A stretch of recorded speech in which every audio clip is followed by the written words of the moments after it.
Hey friends, it's getting about bedtime here. As you know, that's usually as I'm heading off to bed, I try to get a video downloaded while I'm watching a few. So it's that time again. I'm gonna be smoking a little Jackson from Bayou Tobacco in Baton Rouge in a Lorenzetti that came from Just for Him in Springfield, Missouri. So all the way from way down south in Baton Rouge, Louisiana to Springfield, Missouri. So we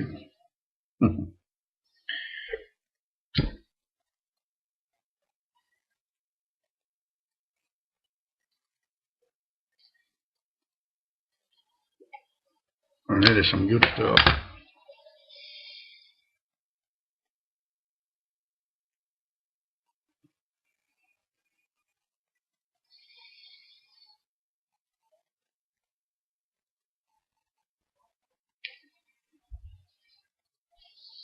Not a whole bunch happening. Nothing exciting. As my dad used to say, don't know any new gossip. So we'll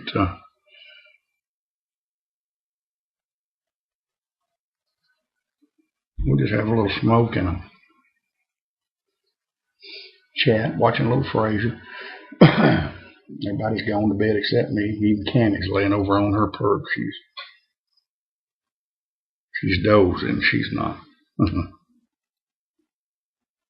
Her ears twitch when she hears her name. She minds good. All I got to do is clap my hands. If she starts clawing on something, I've got her where she'll look at me, but she'll mind. Emily wags her around so much, she finally just goes limp when she picks her up. She just gives in to her. So she didn't haul off and slap her with her paw here the other day, and Emily come in crying. My wife said, "Well, we knew it was going to happen. She finally got you." But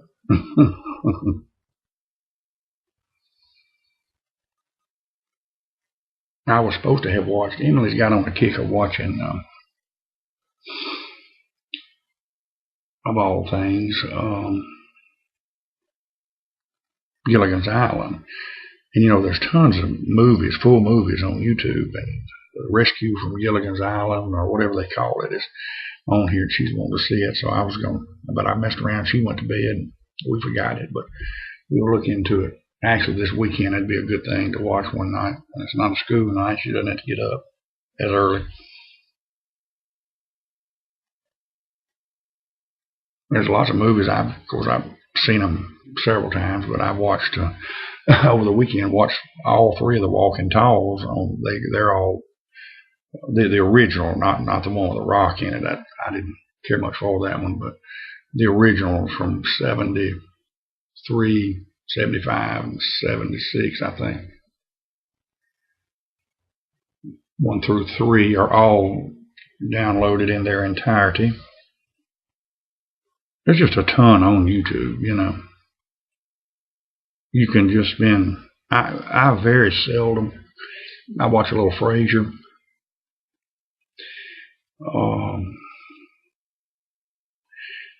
That kind of stuff on TV. I've sworn off of Fox here lately. I tell you, my blood pressure just goes up so bad. But I had to take a break from it. For the last couple of weeks, I've really limited myself on any Fox or any of them, because it just, they're not news stations anymore. They're political commentaries, and I'm going to tell you, you will run yourself nuts with some of the things that are happening. And so I just had to back away. I had to give myself a break. But I got to where I watch YouTube about as much as I watch TV. There's times at night I'll go to bed, and the TV, we used to watch a little TV at night when we go to bed, but I watch YouTube. And you can find, of course, there was a ton of Gomer Pyles, and I always used to like that when I was a kid. Downloaded. But I guess they got a copyright infringement deal. I had them all in my watch history, and looking the other day, I was deleting some of that, or watch later, I think, and they've all been taken off. So, but All in the Family has got a bunch on there, a lot of Andy Griffiths, and Leave It to Beaver. Like I say, Emily, she don't like the black and white; she likes the color one. And I do too. That was more. I prefer the color editions on the Leave It to Beaver. I know it was a huge Leave It to Beaver. Not Leave It to Beaver. Gilligan's Island. Excuse me. Gilligan's Island. Yeah, I like Leave It to Beaver too, but she likes the color, the ones in color on Gilligan's. And now as far as Andy Griffith, I prefer the black and white. The color I didn't care much for. And when Barney left, and they brought that old Warren in, I just couldn't stomach much of that. And I liked Goober and of course Gomer left and Goober came in. I liked Goober and Floyd, and even like Howard Sprague, but I just preferred the ones with Barney in it, And I think most everybody else did too. But I could not hardly stomach the ones with Warren in it. I just about quit watching them.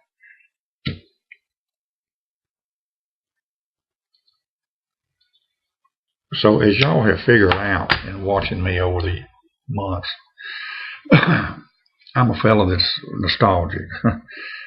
I'm a dinosaur. I've outlived my era. I don't like change. I like stuff. Once you get out of the 80s, I lost interest in it,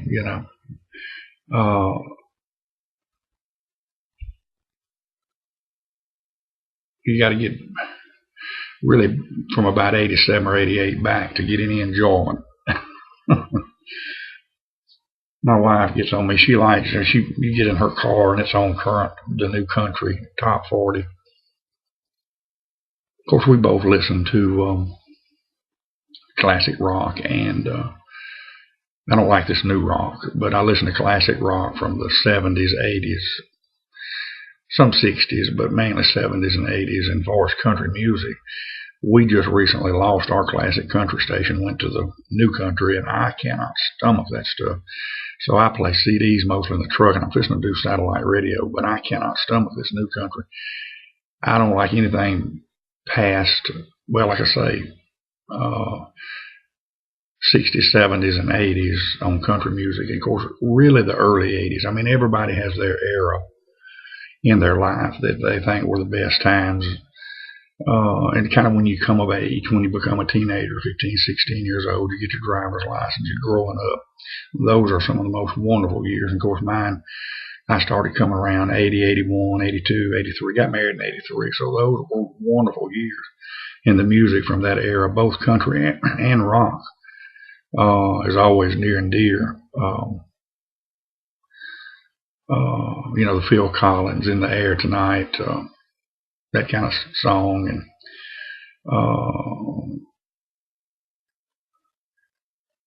I can't think of a bunch of them, but like Crystal Gale and Eddie Rabbitt and that kind of stuff. Of course, I like the old stuff too. I like to get back into I like little old George Jones, and but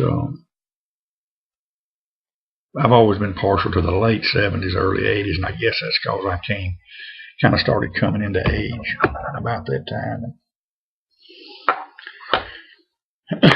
But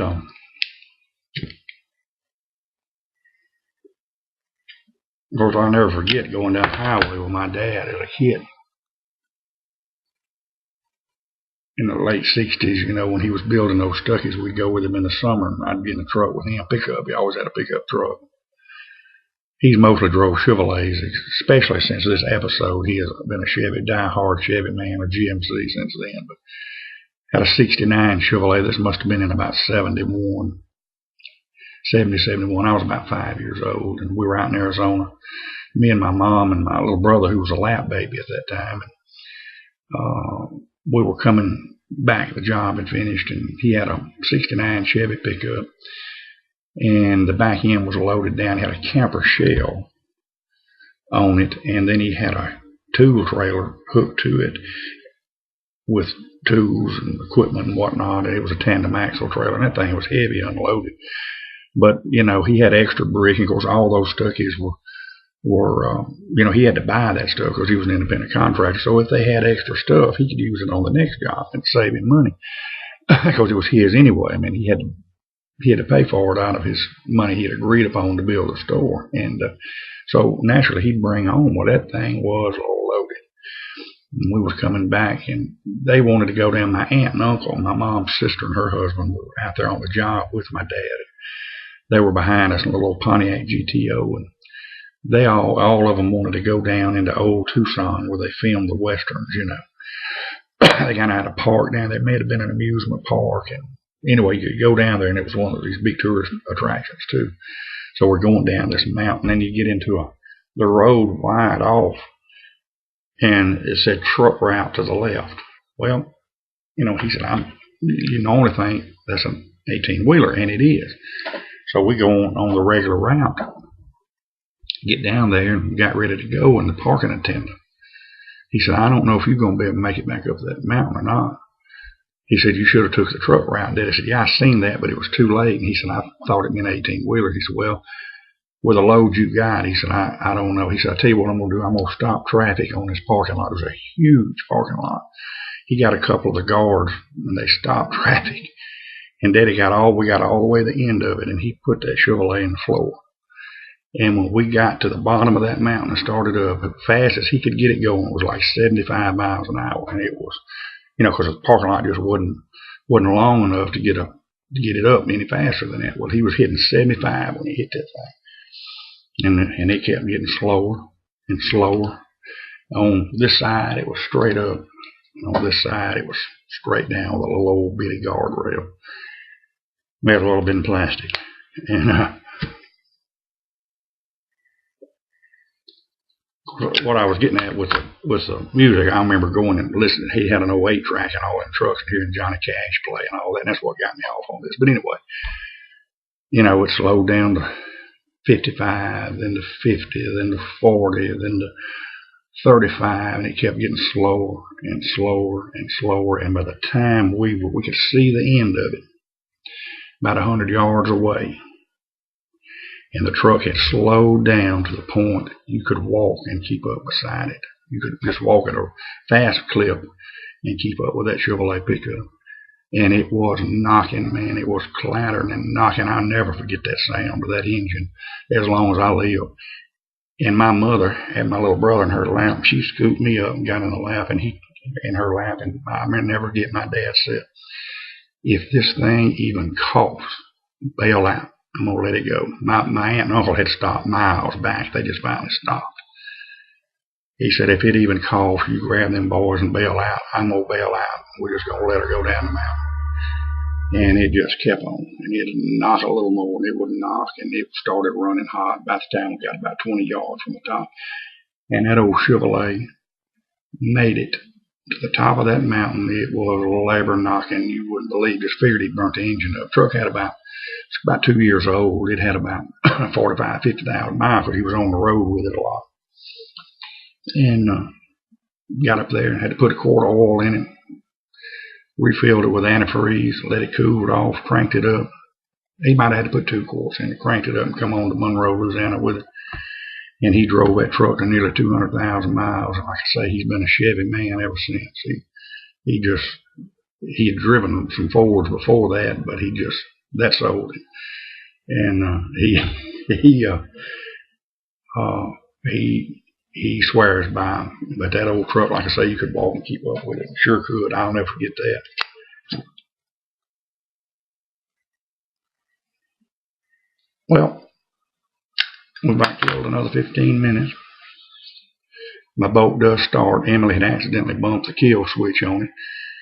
I like to never figure it out. I had checked fuses and everything else and happened to click. I went out there and hit the fuse, hit the kill switch, and I was just going to bump the engine to be sure it would turn over before I took it.